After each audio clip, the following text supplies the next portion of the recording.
Hello mga ka-FT! Welcome sa bagong video ko. So today's video ay itatakil natin tungkol sa environmental and human impact ng aquaculture activity. Pero bagong lahat, kung bago ka lang sa channel ko, huwag mong kalimutan mag-subscribe para ma-notify ka sa mga panibagong videos na i-upload ko. So ready na kayo sa video? Tara!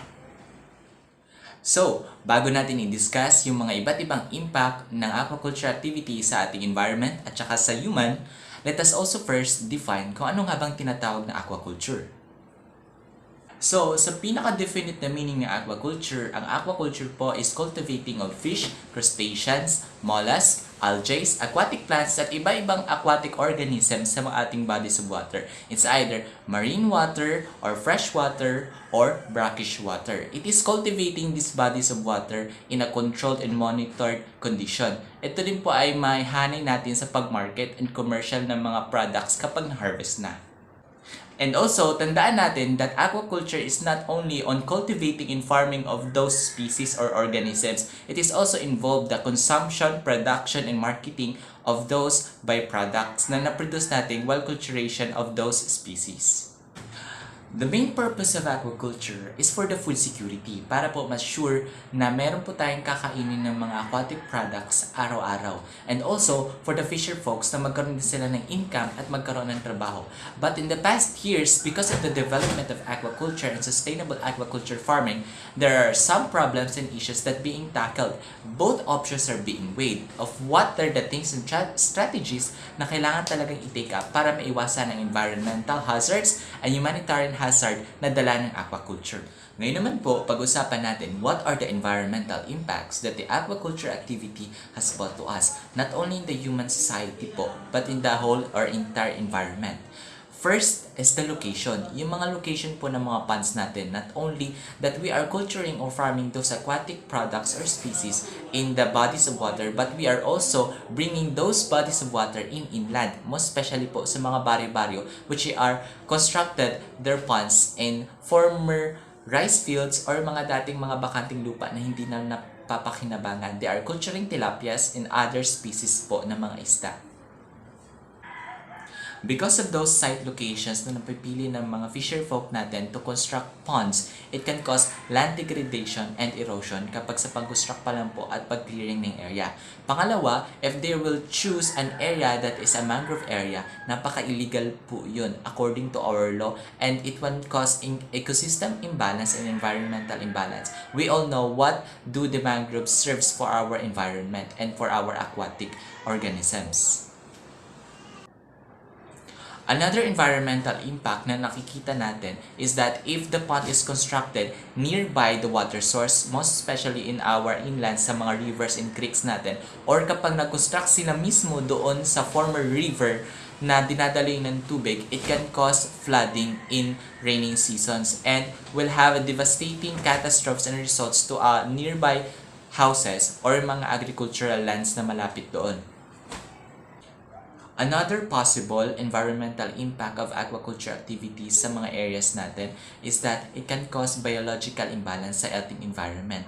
Una po, if our cultured species or organisms ay nakatakas po sa mga ponds natin, it can cause biological imbalance in our environment. Because, for example, if our organisms na kinukulture is predator by nature, they can be the predator of those native and endemic organisms na nasa mga habitat sa areas na yan, and causing the decrease of the population of that endemic or mga natural na doon ng mga organisms, and they will dominate the food chain of that particular area, causing the total mawawala na po yung population ng mga local na mga organisms doon, and they will dominate the habitat.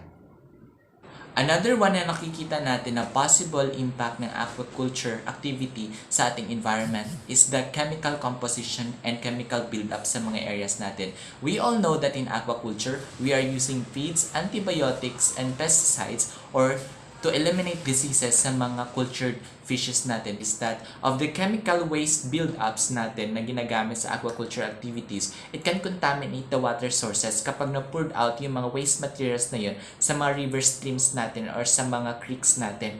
And also, it will kill those aquatic organisms na present sa mga river streams na yun. It can also, kapag na-consume yun ng tao or na-inom, it can contaminate and cause diseases to the entire community or the entire society na nandoon sa area na yun. Well, tapos na nating pag-usapan yung environmental impact that the aquaculture activity is possibly can brought out. Ngayon naman, pag-usapan natin what are the possible human impact that the aquaculture activity can brought up sa atin bilang tao. Let us always remember that the idea of aquaculture has been made for the purpose of food security para po ma-sure na may makain tayo sa araw-araw, most especially ng ating aquatic products. There are many possible negative impacts of the aquaculture activity sa atin as humans. First po, nakikita po natin dito, if we will consume those contaminated aquatic products produced by our ponds, if not enough measures have been conducted or correct practices have been conducted and been contaminated, it can cause diseases po sa atin. Also, same way din po kapag na-consume natin those contaminated waters sa mga rivers natin that is brought up by the chemical build-up and wastes po na mga ponds natin.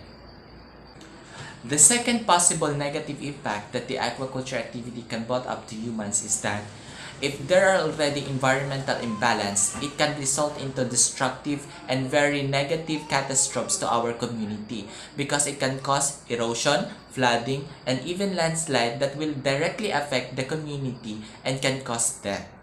So, we have heard and tackled those environmental and human impact that the aquaculture activity can brought up.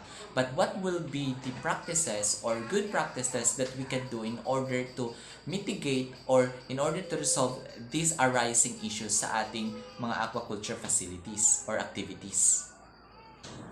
One thing that I have observed in the local fisher folk sa pond po ni Mr. Salvo Gumbok is that he is using an idea of integrated agri-aqua system. And by that, he is reusing the water from the pond into his vegetables and crops na ginagamit niya sa kanyang garden. Also, the waste products or materials na ginagamit niya sa kanyang pond is ginagawa din niyang fertilizer sa other crops, sa vegetables, just like local taro, cassava, and some species of orchids na tinatanim or pinuculture niya.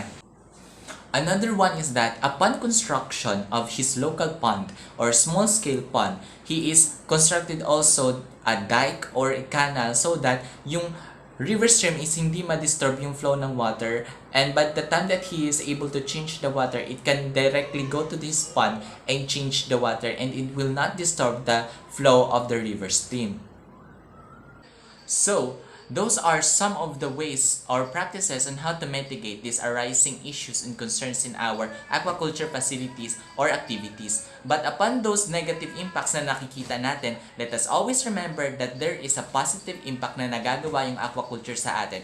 First na dito is yung food security, second is employment and income, and third is the economic stability ng ating community.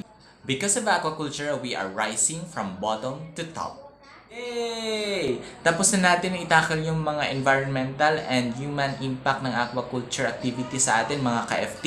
So in the next video, tutukan nyo po kung ano na naman yung topic na itatakil ko. I am featuring fisheries technologists, BS Fisheries courses, and yung mga aquaculture and aquaculture engineering related videos. Consider nyo din po yung pag-subscribe sa channel ko. Bago lang po ito. So see you sa next video. Bye-bye!